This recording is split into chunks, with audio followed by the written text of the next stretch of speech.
Assalamualaikum and very good morning to our beloved lecturer, Sir Muhammad Shafiq bin Miswan. My name is Muhammad Shafiq Haiqal bin Osman. My metric number is 2020X71702. Hi, my name is Muhammad Atiq bin Muhammad Yusri. My metric number is 2020830766. Hello everyone, my name is Engku Faiz and my matrix number is 2021370943. Today, we are going to talk about muscular endurance fitness component. There are 3 types of muscular endurance tests that we are going to share with you guys today, which is the first one is the plank test, and the second one is push-up test, and the last one is sit-up test. As for today, I'm gonna talk and explain about the plank test. Let's look into the function, the purpose or the objective of the plank. As we all know, plank is a good exercise to build your core strength, your abdominal muscle. But what we don't know, plank is also beneficial to strengthen your spine, your rhomboids and your trapezius. And when you strengthen these muscles, it will result in better posture overall. Okay, so when you have a better posture, indirectly you're keeping your bones aligned. Meaning you're keeping your bones in position in which they belong. Okay, so the required resources needed or the required equipments needed in order to perform a plank successfully. So first we have not slip resistant running shoes, like a proper workout shoes can be good, is enough. Slip resistant meaning non-slippery, so when you do the plank you won't slip. Okay, second we have exercise mat. It's not necessary. You don't need a mat to perform a plank. Flat surface would do the work. And then thirdly we have towel. This is also not necessary because towel is only required if you sweat a lot and you want to clear out the excess sweat, but I don't think it's necessary. And stopwatch. Lastly we have the stopwatch. So stopwatch, you can just use the one in your phone. Okay, now I'm going to show you on how to do a plank step by step. For the first step, position your elbows directly beneath your shoulders. Your upper arm should be perpendicular to the floor and directly beneath your shoulders. If your elbows are too close to your waist, you put excess stress on the front of your shoulders while you do the plank. Second step, make and maintain a straight body line from head to heels. You should be able to hold it. Your body should form a rigid line from your head through your spine all the way to your butt. Hold your shoulders back and down. Step 3. Remain in the same position but squeeze your butt and the front of your thighs.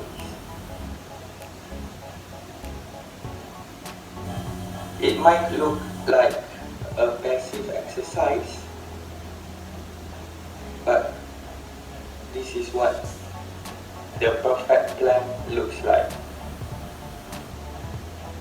Squeeze your glutes as if you are trying to pull a golf ball between your butt cheeks. Step number 4. Squeeze your abs like you're going to take a punch. Now imagine someone is trying to punch you in the abs. Squeeze your abs.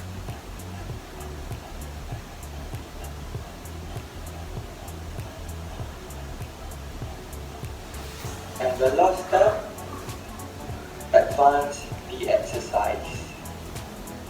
For most exercises, planking in this way will reduce the amount of time you can hold the position. If it's too hard for you, you can change your arm position in your elbows like this. And if it's too easy for you, you can use the plank in this position.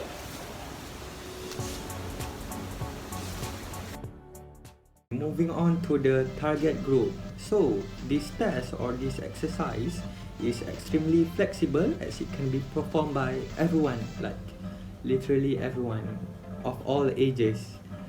So meaning I think plank is not a difficult exercise because it can be performed by everyone, excluding babies lah. Sorry for my language, excluding babies. But it is extremely flexible as it can be performed by everyone, and unfortunately this exercise is limited to, it's not suitable for disabled people. Let's say you had an injury and you cannot use your legs. Let's say an accident, let's just assume that an accident. So and you are disabled for your life, you cannot stand, you cannot walk on your legs, so it is not suitable for you to perform the moving on to the analysis, my own analysis. Strengthening the core is an important aspect of any workout program. I highly agree with that because you need a decent core strength to perform daily activities or routines effectively and easily. Not only does a strong and solid core look good, so when you have noticeable abs, it does look good on you, right? Yeah. But more importantly, when you have a good core strength, it helps to stabilize, balance, and empower the body doing just about every other activity. Core strength is the basis for all coordinated and powerful athletic movements.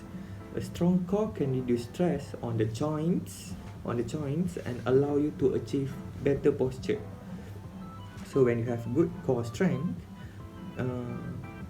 indirectly it can also contribute you to have better posture. So you will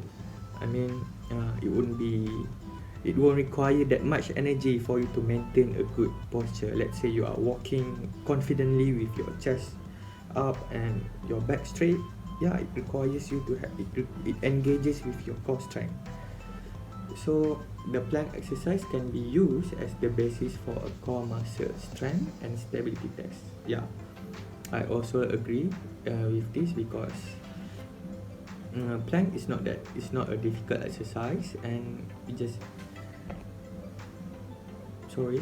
plank is not a difficult exercise, but it's very effective to provide or to build good core strength. The plank is more of a strength building exercise than a cardio exercise, so it's not an endurance type of exercise. It's more like a resistance training. Okay. Let's look into the normative data for the test.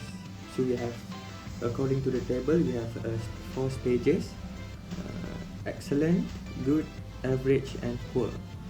So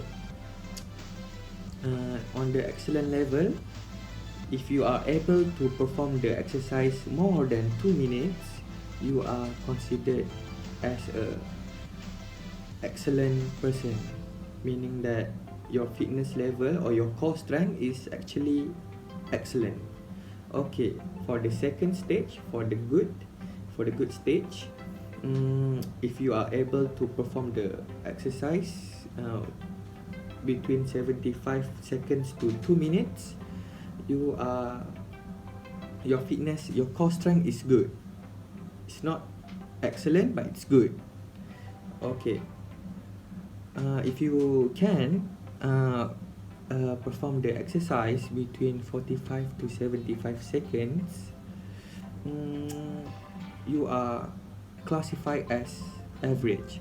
So most people are only able to perform the exercise within the range, within the 45 to 75 seconds. Unfortunately, if you are only able to perform the exercise in less than 45 seconds, you are considered poor, meaning your core strength is weak. So, the first one is the sit-up test. The objective of the test, this test aims to monitor the development of the athlete's abdominal strength. For the required resources, this test needs non-slip surface, exercise mat, stopwatch, and also assistant. So this is how we want to conduct the sit-up test. First one, the athlete lies on the mat with the knees bent, feet flat on the floor, and their hands on their ears where they must stay throughout the test. The assistant holds the athlete's feet on the ground. The assistant gives the command go and start the stopwatch. The athlete sits up touching the knees with their elbows, then returns to the floor and continues to perform as many sit-ups as possible in 30 seconds. The assistant keeps the athlete informed of the time remaining. The assistant counts and records the number of correct sit-ups completed in the 30 seconds and uses this recorded value to assess the athlete's performance. For the analysis of the test result compares it with the athlete's previous result for this test. It is expected that with appropriate training between each test, the analysis would indicate an improvement in the athlete's abdominal strength. These are the normative data for the sit-up test for 16 to 19 years old group age. As you can see, there are 5 stages, which is excellent, above average, average, below average, and poor.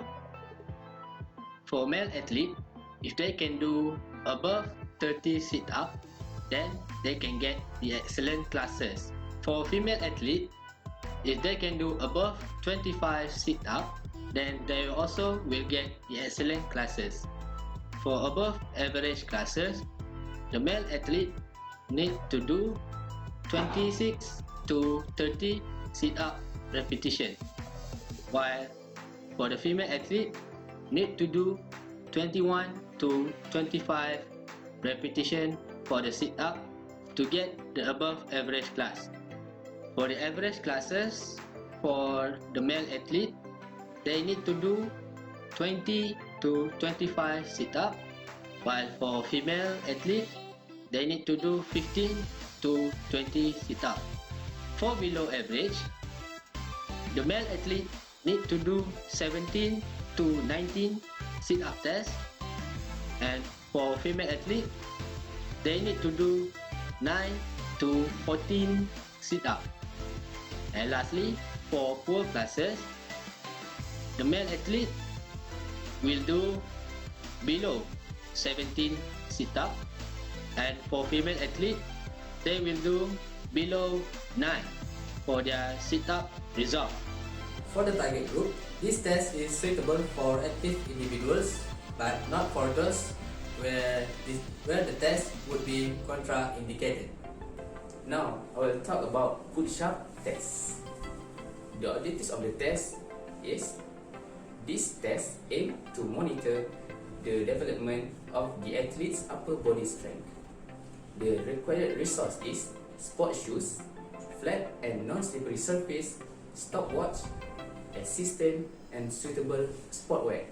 Now, I will tell you about the procedure of the test. First, the starting position is facing down with your weight distributed on the hands and feet, arm straight. The body is rigid and straight, and the hands are placed approximately shoulder width apart. Lower your body until your chest near the floor at the bottom of the movement, and then return up to the starting position. The assistant keeps the athlete informed of the time remaining. The assistant counts and records the number of correct push-ups completed in the 30 seconds and use this recorded value to assess the athlete's performance. The analysis of the test result compares it with the athlete's previous result of this test.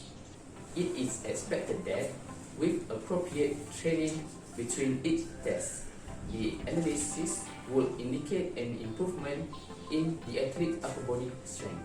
This is the normative data for the push-up test. As you can see, for 17 to 19 ages, if they can do 56 reps, they can get excellent class.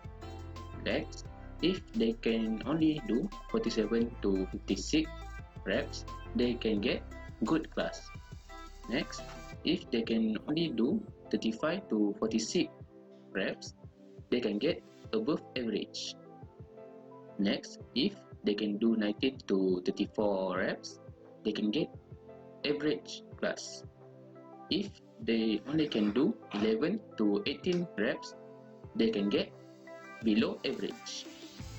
Next, if they only can do 4 to 10 reps, they can get poor class. Lastly, if they can only do below 4, they can get very poor class. Furthermore, as you can see, the other ages, they can get the class with the maximum reps that they can do. The target group is, this test is suitable for all gender and ages that active in sport.